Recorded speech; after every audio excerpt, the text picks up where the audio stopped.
Qatar and Al Jazeera TV also at play in Iraq today. So the struggle of the Iraqi people is complex. Despite the deep wounds, the Iraqi people are continuing their struggle. And they need the support of the anti-imperialist movement, the peace movement, the environmental movement across the world. These movements, if united with the resistance of the peoples of the region, I'm sure the struggle against imperialist wars can be won. Thank you very much.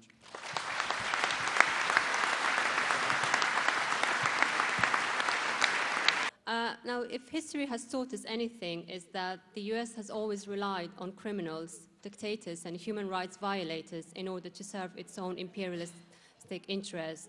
They've done this in Libya, in Syria, in other parts of Africa, and for decades in Afghanistan.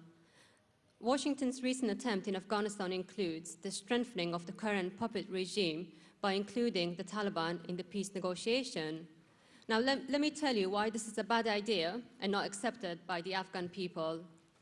After the fall of the Taliban, the US placed the warlords in power, the same warlords who took the lives of thousands of innocent Afghans and displaced millions during the civil war. The Taliban took Afghanistan back to the Stone Age with their barbaric punishment laws. Now, both these groups are criminals and are responsible for much of the suffering of the Afghan people. The Afghan people do not want them running the country. They want them prosecuted for all the crimes they've committed.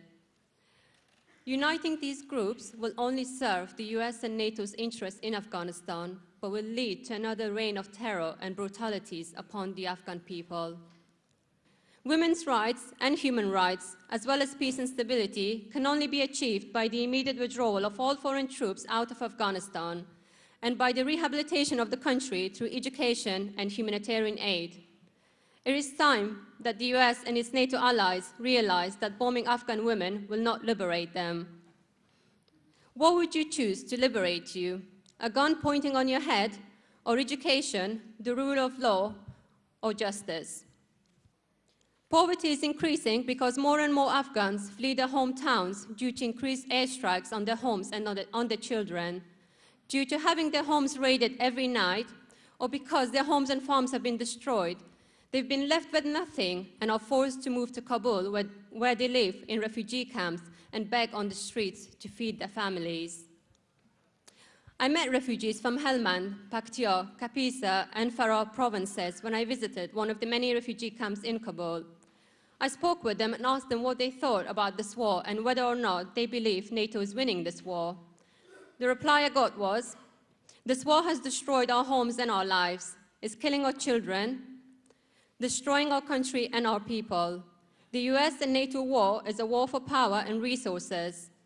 This war started with a lie, and any war that starts with a lie will never be won.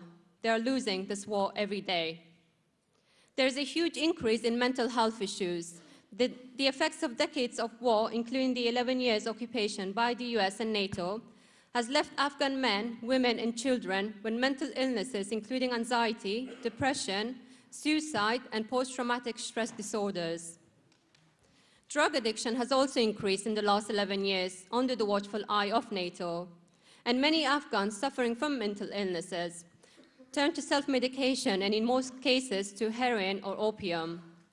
The Afghan people have had their right to self-determination taken away from them, but given the chance, they're more than capable of running and rebuilding their own country back together. But with the endemic corruption, decades of interference, and the continuing war on terror, it will be a long time before the hands of Western imperialists will let go of the country. But Afghans have never and will never accept domination by foreign invaders. There is a reason why Afghanistan is called the graveyard of empires. I want you to imagine a cycle, and at the top of the cycle, I want you to place war and occupation. War and occupation leading to instability, poverty, lack of education, corruption, mental health issues, domestic violence, and death, which can occur at each stage of this cycle.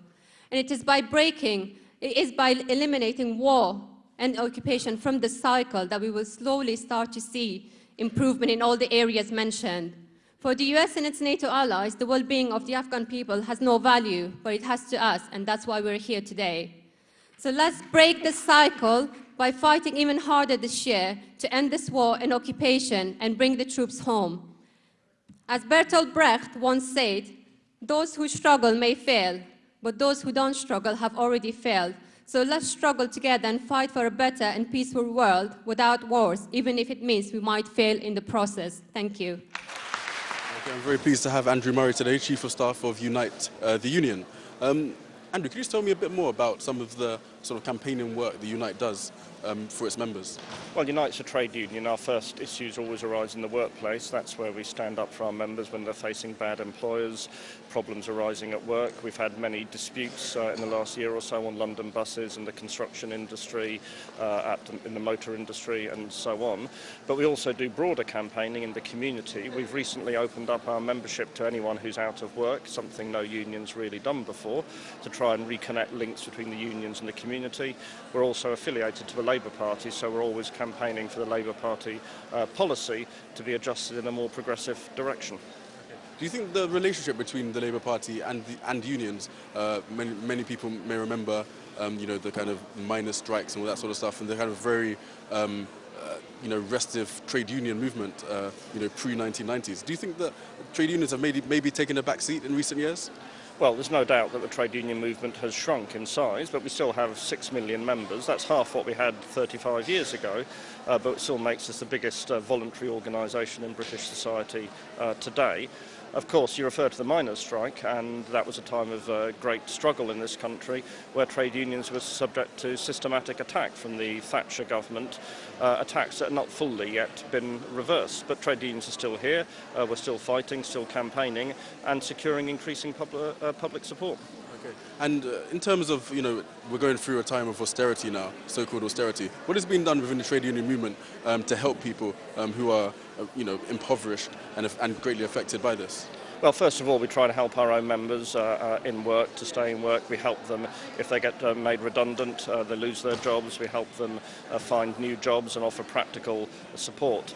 We're also launching in Unite a welfare campaign. Other trade unions are taking similar initiatives to try and reach out to the very many vulnerable people who are going to be devastated by the cuts that are coming in April and thereafter.